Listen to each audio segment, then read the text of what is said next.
ते नर दोजक जाएंगे सत भाखे रविदास।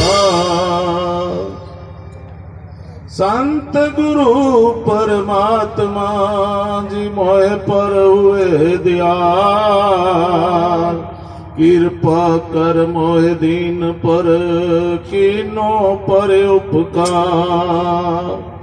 सब संतों को बंदगी अपनी अपनी थोड़। सबद की पार की मेरे सर माथे के मोड़। दीन दर्द दुख भंजना सर्व कला समरथ। डोलन से प्रभु राखियो देकर सिर पर हाथ। बाबा सेवानंद गुरु श्यामन नंद सदानंद गुरु जोए। सो हमरी रखिया करे विघ्न न लागे कोई। तन तन सतगुरु साधु नंद जी जिन्हें बंदो नित शुभ श्याम। चरण कमल को दंडवत मेरा कोट कोट प्रणाम। चरण कमल को दंडवत मोरा कोट कोट प्रणाम। जपो जी सतनाम। गुरु रूप प्यारी साध संगत जी, अभी मन के बारे में भी आपने भजन के माध्यम से सुना। ये आता है और रोज आना उसकी हाजिरी कबूल भी होती है। परंतु घर में एक बेटी थी। वो बेटी जब जवान हो जाती है तो घरवाली कहती है कि महाराज जी आप रोज आना मंदिर में जाते हैं, ये कभी इस बेटी के बारे में भी सोच लिया करो। इसके हाथ पीले करने हैं, हमारे घर में कुछ नहीं है, इसके हाथ पीले कैसे करेंगे। तो वो कहता है कि भगवान सवेरे मैं जब मंदिर में जाऊंगा तो महाराज जी से इसके बारे में बात करूंगा। तो जब सवेरे मंदिर में आता है महाराज जी से कहता है कि महाराज मेरी बेनती है, मेरे घर में एक जवान बेटी है और उसकी शादी के लिए मुझे कोई अच्छा सा वर बता दीजिए। तो महाराज जी रहीमदास जी जैसे संत महापुरुष वहां थे, उन्होंने कहा कि भाई जो सवेरे सबसे पहले आपको मिल जाए उससे अच्छा वर आपकी बेटी के लिए कोई नहीं होगा। तो गुरु रूप प्यारी साध संगत जी, जिसके घर में जवान बेटी है वहां से हाजिरी लगाकर चला गया घर। रात को नींद नहीं आई। रोज आना तो सुबह 5-6 बजे मंदिर में आता था, उस दिन रात को 12 बजे मंदिर में आ गया। कि पता नहीं कैसा वर मिल जाए लड़की के लिए। गुरुजी ने कहा है कि जो सबसे पहले मिलेगा उससे अच्छा वर कोई नहीं होगा आपकी लड़की के लिए। तो गुरु रूप प्यारी साध संगत जी, गुरु के आदेश को माना उसने। जब वो मंदिर में आया, बाहर एक भेड़िए के रूप में बैठा है परमात्मा, भेड़िए के रूप में बैठा है और वो कहता है कि महाराज आप चलिए हमारे घर पे, आज आप हमारे मेहमान हैं, मेरे को अपनी लड़की की शादी आपके साथ करनी है। तो गुरु रूप प्यारी साध संगत जी, उसने जैसे ही उसको कहा वो उसके साथ साथ चल दिया और लड़की की शादी कर दी। लड़की की शादी कर दी और लड़की को उसके साथ विदा कर दिया। गुरु रूप प्यारी साध संगत जी, जब कोई त्योहार आता है, घर वाली कहती है कि सभी अपनी अपनी बच्चियों के पास त्योहार लेकर जा रहे हैं, हमें तो अपनी बेटी का घर बार भी नहीं पता कि कहां पे हम उसके लिए त्योहार लेकर जाएं। तो गुरु रूप प्यारी साध संगत जी, उस गरीब आदमी ने कहा कि मैं गुरुजी से ही पूछूंगा वो ही बताएंगे उसका घर बार कहां पे है।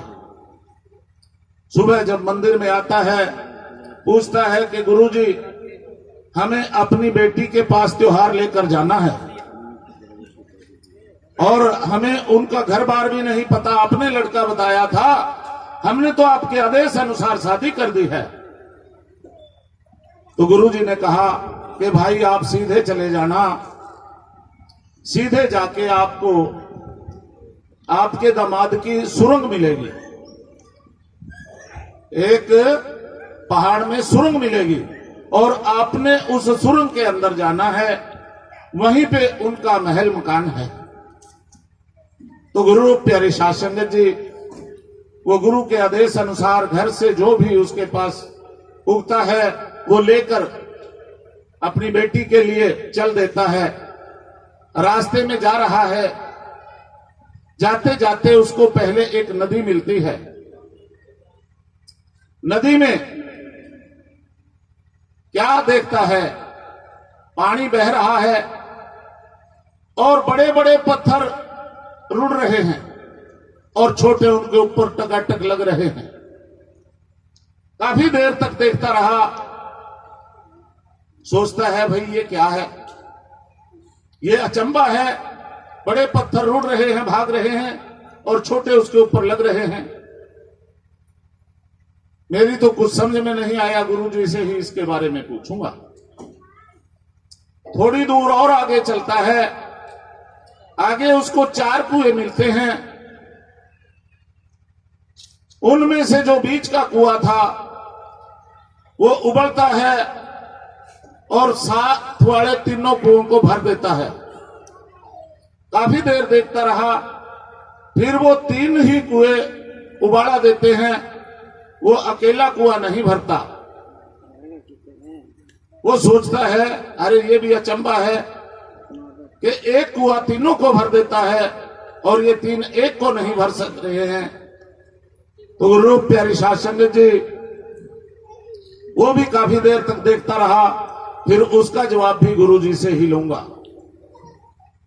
आगे क्या देखता है, एक पक्षी ऐसा देखा उसने जिसकी जो दुम चोंच थी वो बैदल खुला पखाने के रास्ते को कहते हैं गुरु प्रेमियों, ये उर्दू का लफ्ज है। उसमें घुस रही है, उसको बहुत देर तक देखता रहा, कहता अरे ये भी अचंबे का जानवर है, ये भी क्वेश्चन मैं गुरुजी से ही पूछूंगा। आगे जाता है, आगे गुरुजी के बताए मुताबिक उसे पहाड़ में सुरंग मिलती है और सुरंग में जैसे ही अंदर बढ़ता है, अंदर महल ही महल चिगिरदा, चारों तरफ मकान बने हुए हैं। उन मकानों में वो देखता है बीच में एक मकान था जिसमें उसकी बेटी थी। बाकी सब मकानों का बाहर से ताला लगा हुआ है और जिसमें उसकी बेटी थी उसका दरवाजा अंदर से कुंडा बंद है। वो जाकर उसको ऐसे खटखटाता है दरवाजे को। जब दरवाजे को खटखटाता है, अंदर से बेटी बोलती है कि कौन है जो आज दिन में आ गए हैं। वो कहता है बेटी मैं तेरा पिता हूं। आवाज को पहचान लेता है, बेटी भी पहचान लेती है और कहती है पिताजी आप बाहर ही मंजी पड़ी है, मंजी डाल लीजिए, पानी का घड़ा बाहर रखा है, गिलास बाहर रखा है, पानी पी लीजिए और बाहर ही बैठ जाइए।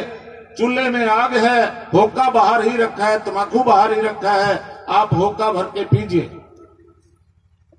तो गरीब आदमी सोचता है कि मेरी बेटी कैसी वो हो गई है जो मेरे आने के ऊपर भी दरवाजा नहीं खोल रही है। तो गुरु प्यारी साध संगत जी वो लड़की अंदर से कहती है कि पिताजी मेरे भगवान का आदेश है, जब तक मैं नहीं घर आऊंगा तब तक तुझे दरवाजा नहीं खोलना है।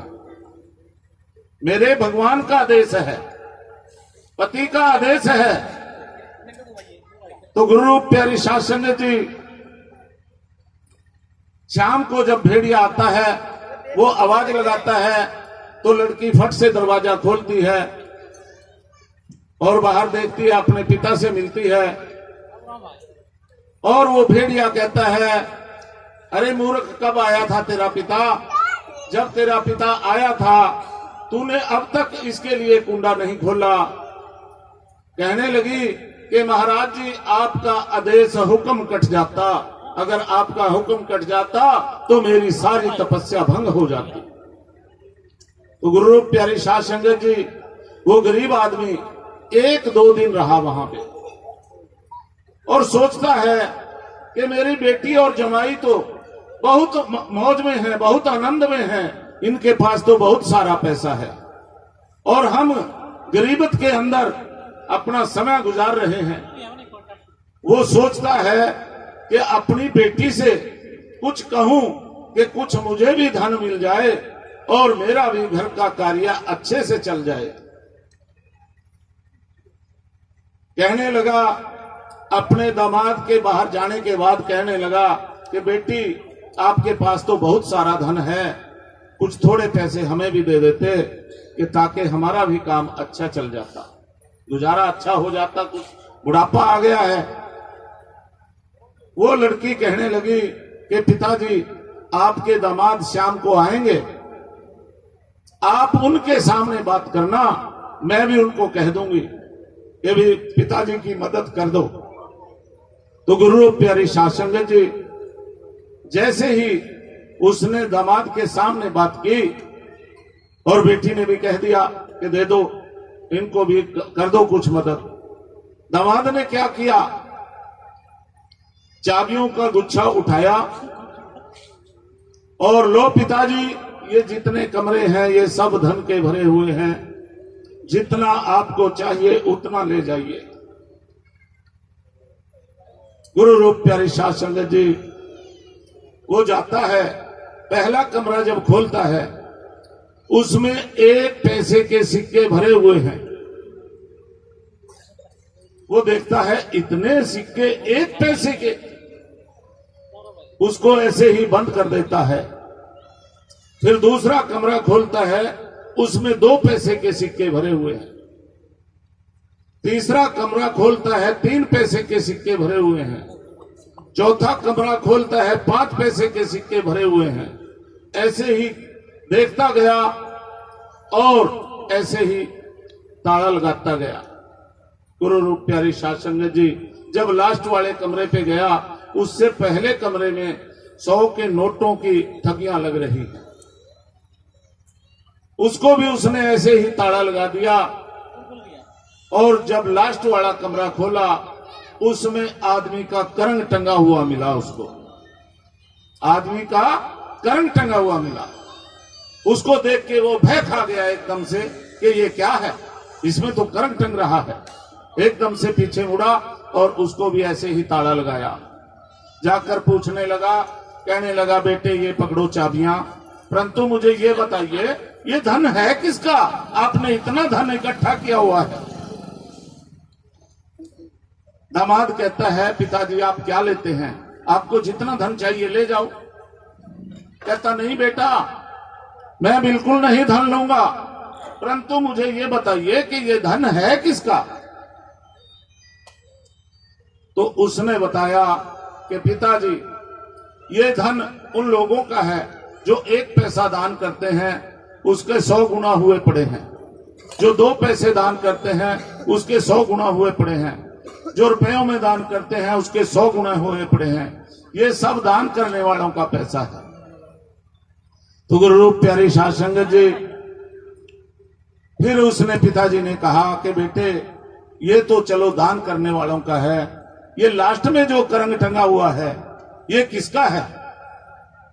फिर उसने बताया कि बेटे के पिताजी ये उनका है जो लोग अपनी धी बेटी के घर से भी खा लेते हैं।